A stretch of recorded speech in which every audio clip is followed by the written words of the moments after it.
Compendium, le nom de Compiègne à l'époque romaine, désigne un raccourci, un gué qui permet le passage reliant les grandes voies romaines. C'est à Compiègne que l'on passait la rivière Oise à gué. C'est à l'avènement des Mérovingiens vers le VIe siècle que semble avoir été construit le premier pont. En bois, il a certainement été reconstruit plusieurs fois. Le dernier pont en bois était attribué à Charles Le Chauve et s'appelait le pont Saint-Louis ou pont Jeanne d'Arc, car c'est ici un certain 23 mai 1430, lors d'une sortie contre les Anglo-Bourguignons assiégeant Compiègne, que Jeanne d'Arc fut capturée sur la rive droite de l'Oise. Philippe Auguste achève de clore la ville de Rempart au début du XIIIe siècle et aurait fait rebâtir le pont en pierre sur les 2/3 de sa longueur, l'autre tiers en bois, avec porte fortifiée et pont-levis, le tout aboutissant sur la rive opposée à un nouveau bastion militaire. Ce pont Saint-Louis qui supportait par endroits des maisons, 2 moulins à eau, un abattoir et des latrines publiques, était la seule desserte de la ville fortifiée. Il n'en subsiste aujourd'hui que 2 arches.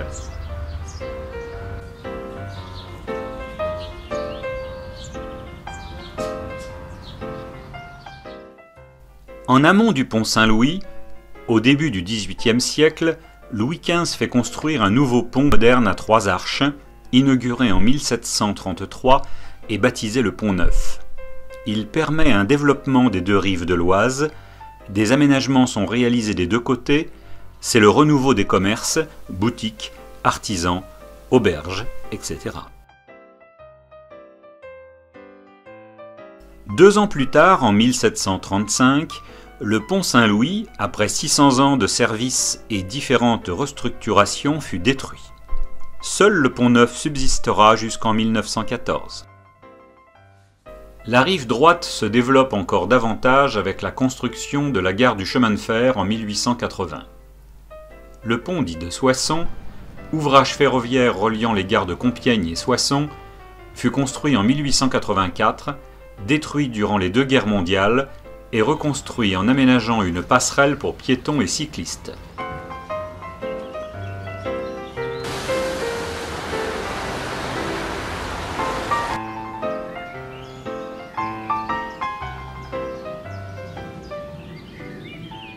En 1901, pour la venue du tsar Nicolas II, le pont Neuf est élargi et restauré.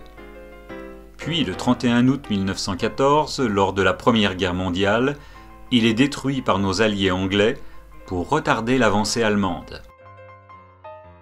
Plusieurs ponts provisoires se succèdent de 1914 à 1926.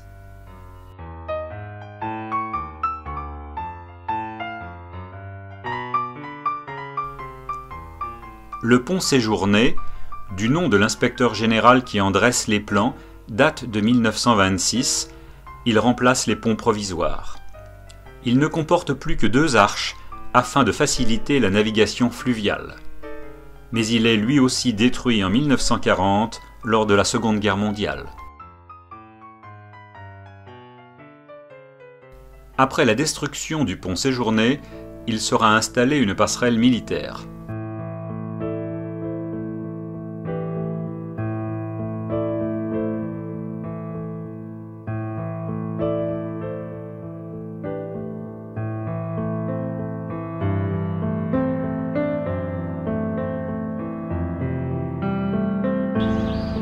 La construction du pont Solferino commence en 1942. Il mêle les avantages du pont des années 1920, soit 2 arches de grande portée et une chaussée large et droite, à une esthétique empruntée au pont du XVIIIe siècle, rétablissant même l'obélisque de jadis qui délimitait les diocèses de Soissons et Beauvais. Il est inauguré le 4 juin 1949.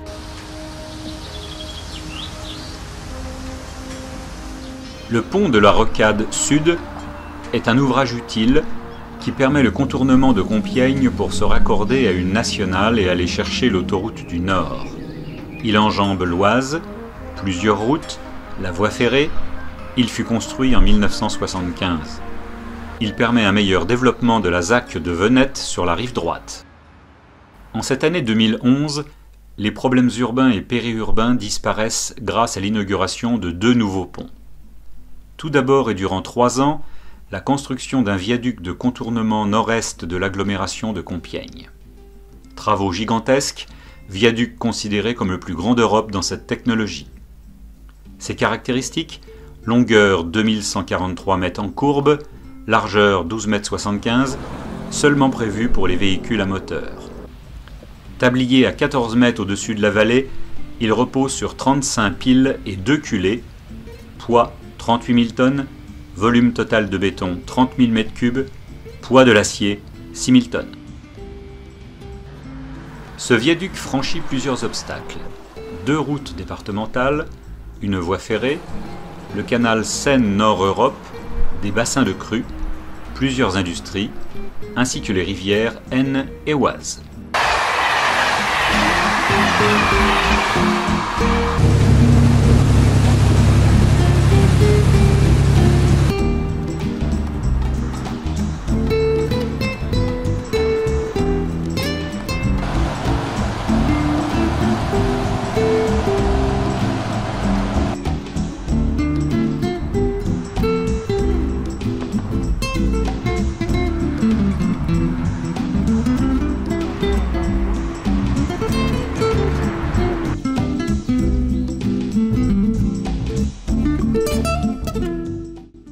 Après le viaduc dont nous venons de voir la réalisation, un nouveau pont urbain voit le jour après 2 ans de travaux. Son inauguration a lieu le 10 septembre 2011.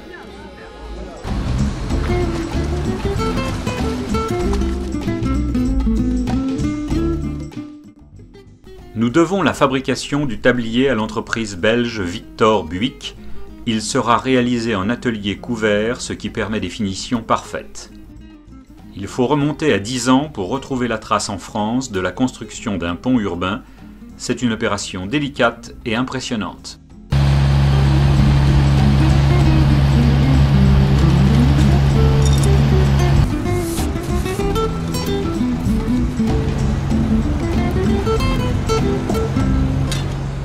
Ce pont permet de désengorger le centre-ville et le cœur d'agglomération va être redynamisé avec un équilibre nouveau entre les 2 rives.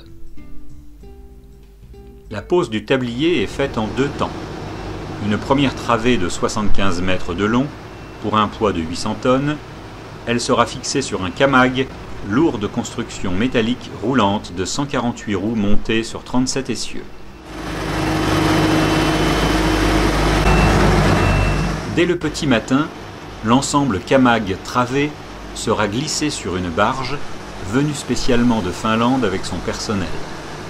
Il faudra plusieurs heures pour réaliser cette opération avec la plus grande minutie. Afin d'équilibrer l'ensemble, un déballastage de la barge sera réalisé.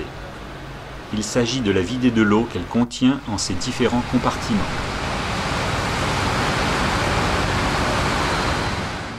La barge est tirée par des câbles et filins qui la font avancer doucement, centimètre par centimètre. Il faudra une demi-journée pour amener la travée entre la pile centrale et sa culée.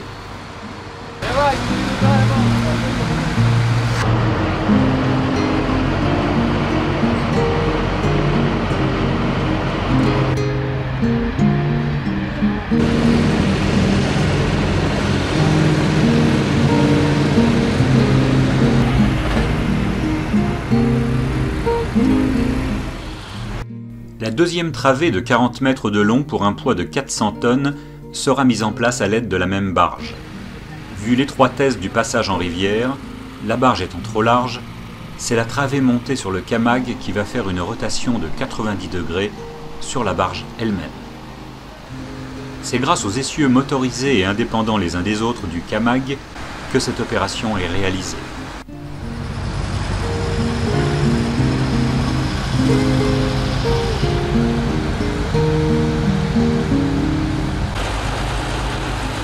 Dans un premier temps, on s'approche à quelques centimètres du tablier déjà posé, puis c'est millimètre par millimètre que l'on se rapproche jusqu'à ce que les parties s'assemblent parfaitement.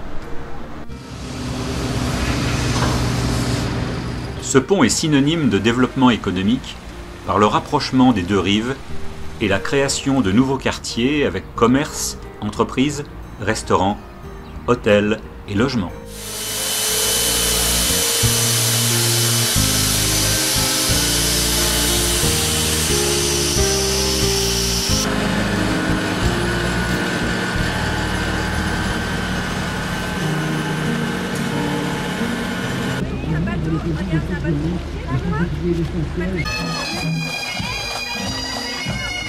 Alors, bon, donc je donne un premier coup de ciseau.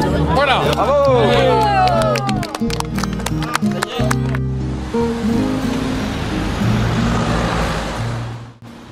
Caractéristique de ce pont baptisé Pont Neuf, longueur 120 mètres, largeur totale 18 mètres avec une chaussée de 9 mètres, plus 2 pistes cyclables, et de chaque côté une passerelle en bois pour piétons de largeur 3 mètres.